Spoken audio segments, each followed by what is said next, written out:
A shocking truth still echoes across history. Rome was never meant to rule the sea. For centuries, its legions crushed kingdoms on land, yet the waters beyond Italy remained a silent threat. No warships, no admirals, no tradition of naval command. But then came a moment so unexpected that it forced Rome to reinvent itself overnight. How did a landlocked superpower build a navy capable of terrifying seasoned seafaring empires? How did ordinary soldiers become ocean predators? And what hidden invention turned the tides of ancient warfare forever? Today, we uncover the secrets Rome buried beneath the waves, secrets born not from confidence, but desperation. And one revelation, still ahead, may explain how Rome reshaped the destiny of the entire Mediterranean. Long before Rome touched the horizon, the Mediterranean belonged to others. Carthaginian sails sliced through blue waters like blades, carrying merchants, warriors, and centuries of naval mastery. Their fleets ruled every current, every harbor, every coastline worth defending. Rome, meanwhile, stood on the shore, strong on land, powerless at sea. The Republic expanded rapidly, but expansion came with hunger. Trade routes thrived beyond Roman reach. Vital grain shipments crossed hostile waters. And Carthage watched Rome's growing strength with cold suspicion. Why would a land empire risk everything for the sea? What threat did Rome see coming across those shimmering waves? And why did Rome believe that without a navy, its future might collapse? The stakes were rising. Carthage had ships, Rome had ambition, and no time left to hesitate. The spark ignited during the First Punic War. As Roman troops marched south, they encountered a Carthaginian vessel grounded on a rugged shoreline. Its towering frame shocked them. This was no fishing boat. It was a monster of war, fast, heavy, and engineered with brutal precision.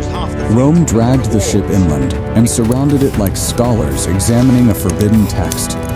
Carpenters, blacksmiths, and engineers studied every plank, every joint, every curve.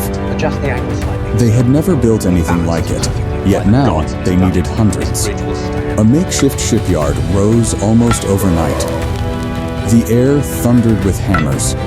Sawdust clouded the horizon. Trees vanished from entire hillsides. Rome was not learning slowly. They were racing against doom. But building ships was only the beginning. Rome lacked sailors. They lacked naval instincts. They lacked the rhythm of the sea. So generals improvised a solution both clever and strange. They built wooden platforms on dry land and placed long benches in perfect lines.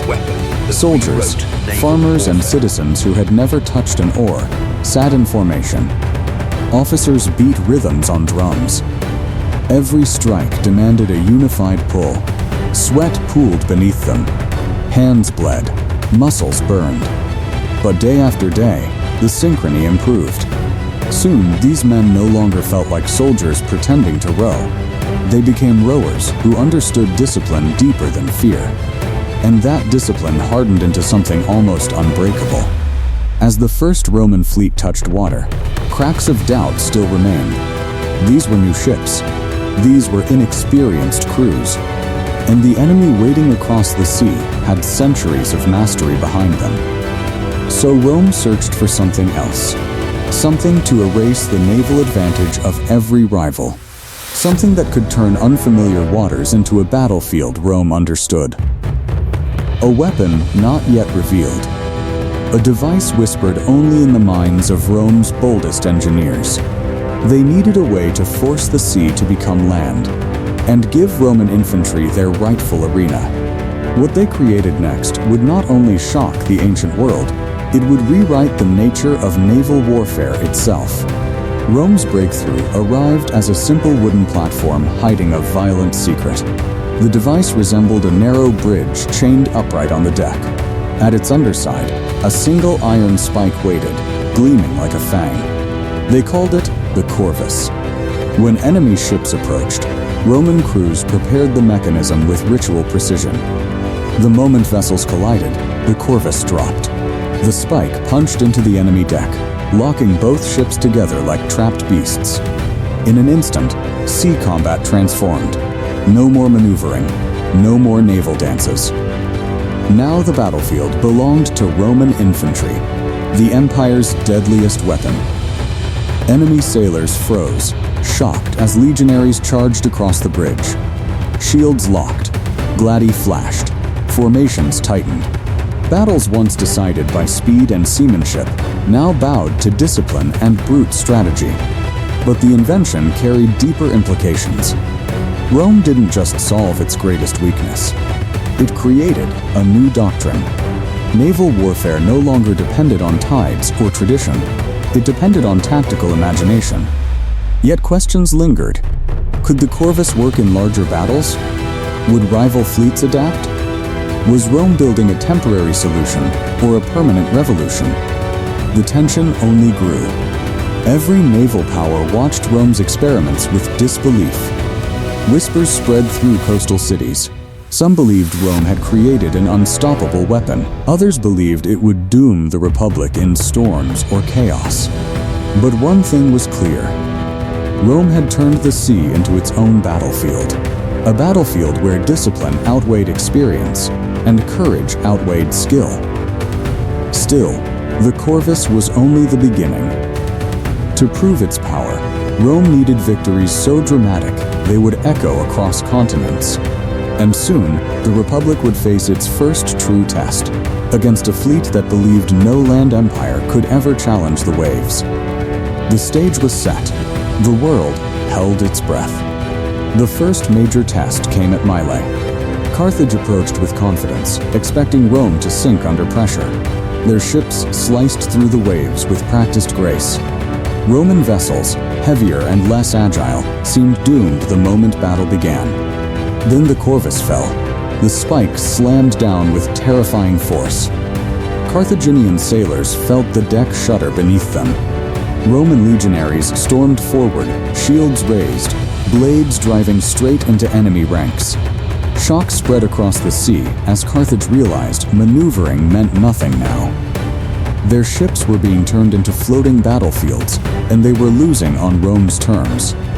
Mylae was only the beginning. At Ecnomus, one of the largest naval battles in ancient history, Rome faced overwhelming numbers. The sea churned with hundreds of ships. For a moment, the battle threatened to collapse into chaos. But discipline and relentless momentum carried Rome forward. The corvus again bound ships together, creating brutal islands of combat. The Republic emerged victorious, defying every expectation. These victories changed everything. Rome proved it could not only fight at sea, but dominate. Yet beneath the triumph lay troubling questions. Could the corvus work forever? Could Rome maintain such momentum against relentless storms and shifting strategies? And what weaknesses hid beneath these early triumphs? The sea granted victory, but it demanded a price, and soon, Rome would discover exactly how heavy that price could be. Rome's strength carried a hidden flaw. The corvus, brilliant in combat, carried a burden no engineer had predicted. The device added massive weight to the ships. Their balance shifted. Their stability worsened. In calm waters, the corvus crowned Rome with victory, but in storms, it became a death sentence. Entire fleets capsized during tempests. Ships rolled violently under towering waves. Thousands drowned, not in battle, but in the unforgiving silence of the sea. Rome had built a weapon of triumph and a tool of tragedy. These losses shook the Republic. Confidence cracked. Generals questioned whether discipline and innovation could truly conquer the wild unpredictability of the ocean. But Rome refused to retreat. They adapted, as they always did. First, engineers redesigned their ships, trimming unnecessary weight and strengthening hulls. The Republic slowly phased out the corvus, relying instead on improving seamanship. Training evolved. Officers learned wind patterns, currents, and advanced maneuvering. Rowers became athletes. Captains became tacticians. Rome slowly shifted from brute improvisation to genuine maritime mastery. And something remarkable happened. Without the corvus, Rome fought better. Their fleets moved cleaner, faster, and more decisively. They gained confidence in storms. They navigated treacherous waters with a finesse that rivaled seasoned maritime cultures. The sea, once a terrifying frontier, began to feel almost familiar. Rome had overcome its greatest weakness not by clinging to innovation, but by outgrowing it. That transformation carried the Republic toward a destiny no enemy could outrun, a destiny that would shape the ancient world and all who came after. Rome didn't simply build a navy. It reinvented the meaning of naval warfare. By turning sea battles into infantry clashes, Rome shattered assumptions held for centuries. The Mediterranean changed from a realm of swift ships to an arena of disciplined strategy.